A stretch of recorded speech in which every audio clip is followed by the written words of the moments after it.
Assalamualaikum warahmatullahi wabarakatuh. Kami dari kelompok 1 beranggotakan 3 orang dengan saya Milanda Jafar Sue. Saya Muhammad Hidayat. Saya Randa Aprilia Madani. Oke, materi kami terdiri dari Carl Jung Dan Sigmund Freud.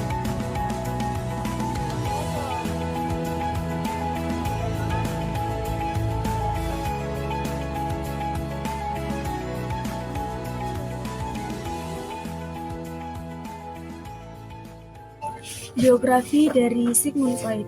Bapak psikoanalisis Sigmund Freud lahir di Moravia 6 Mei 1896 dan meninggal di London 23 September 1939. Berasal dari keluarga Yahudi, tahun 1873 sampai 1881 masuk ke Fakultas Kedokteran Universitas Wina pada spesialisasi dokter ahli syaraf dan penyakit jiwa atau psikiatri. Pada tahun 1894, Freud belajar terapi histeris pada Jean Carchot di Paris. Tahun 1895, ia kembali dengan Wina bekerja sama dengan Dr. Joseph Breuer dengan metode asosiasi bebas. Tahun 1895, Freud bersama Breuer menulis tentang kasus-kasus misteri. Tahun 1902, ia membentuk kelompok psikologi di Wina. Tahun 1908, Freud diundang oleh George Stanley Hall ke UC dan memberi ceramah-ceramah pada pertemuan-pertemuan di Natalis Universitas Clark. Freud menjadi terkenal di seluruh dunia. Dan selanjutnya, dasar teori psikoanalisis, peran penting dari ketidaksadaran beserta insting-insting seks dan agresi yang ada di dalamnya dalam pengaturan tingkah laku, menjadi karya atau temuan monumental Freud.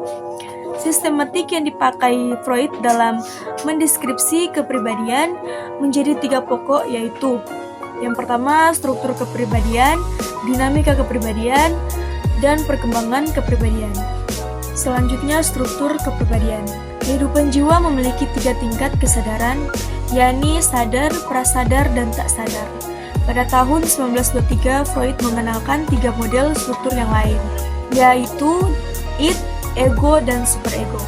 Struktur baru ini tidak mengganti struktur lama, tetapi melengkapi atau menyempurnakan gambaran mental terutama dalam fungsi dan tujuannya. Tingkat kesadaran mental. Yang pertama itu sadar, conscious.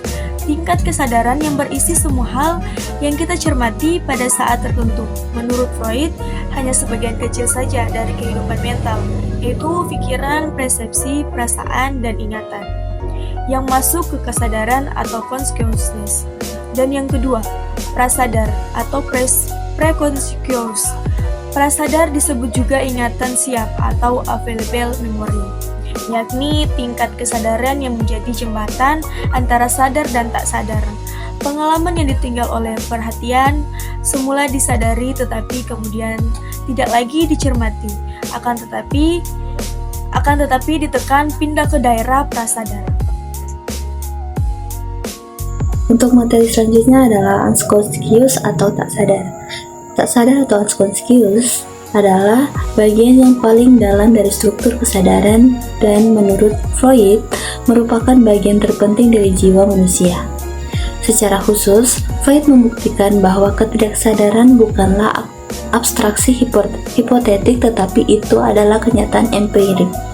Ketidaksadaran itu berisi insting, impuls, dan drivers yang dibawa dari lahir dan pengalaman-pengalaman traumatik biasanya pada masa anak-anak yang ditekan oleh kesadaran dipindah ke daerah tak sadar.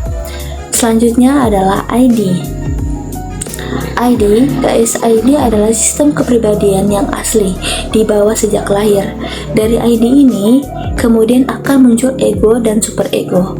Saat dilahirkan, ID berisi semua aspek psikologi yang diturunkan seperti insting, impuls, dan drives. ID berada dan beroperasi dalam daerah tak sadar, mewakili subjektivitas yang tidak pernah disadari sepanjang usia. Selanjutnya kita masuk ke poin ego. Ego atau das Ich. Ego berkembang dari ID agar orang mampu menangani realitas sehingga ego beroperasi mengikuti prinsip realita atau reality principle. Usaha memperoleh kepuasan yang dituntut ID dengan mencegah terjadinya tegangan baru atau menunda kenikmatan sampai ditemukan objek yang nyata-nyata dapat memuaskan kebutuhan. Selanjutnya kita masuk ke poin superego.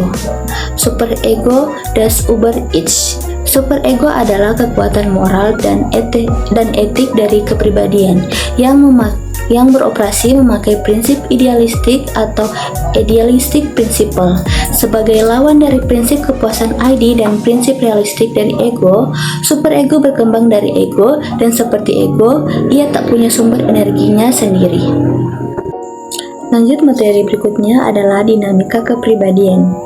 Freud berpendapat manusia sebagai sistem yang kompleks memakai energi untuk berbagai tujuan seperti bernafas, bergerak, mengamati, dan mengingat.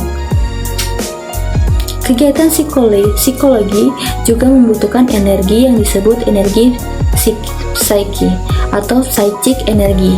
Energi yang ditransform dari energi fisik melalui energi beserta insting-instingnya.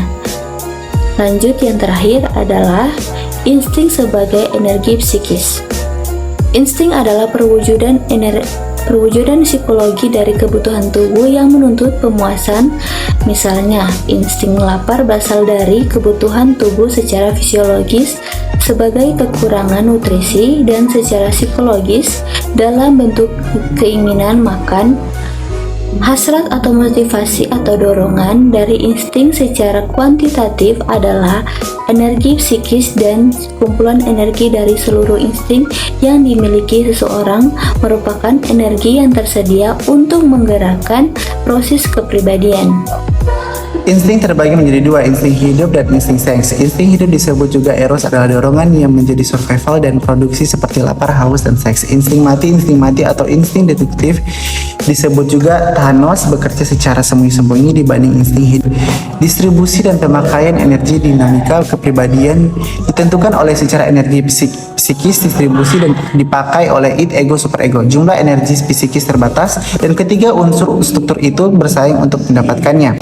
Kecemasan, anxiety. Kecemasan adalah dari variabel penting dari hampir semua teori kepribadian. Kecemasan sebagai dampak dari konflik yang menjadi bagian kehidupan yang terhindarkan, dipandang sebagai komponen dengan memiliki kepribadian yang utama. Mekanisme pertahanan, defense mekanisme. Fungsi utama psikodinamika kecemasan dan membantu individu menolak impuls instintif dan tidak berkehendak masuk dalam kesadaran dan memberi kepuasan kepada impuls itu secara tidak langsung.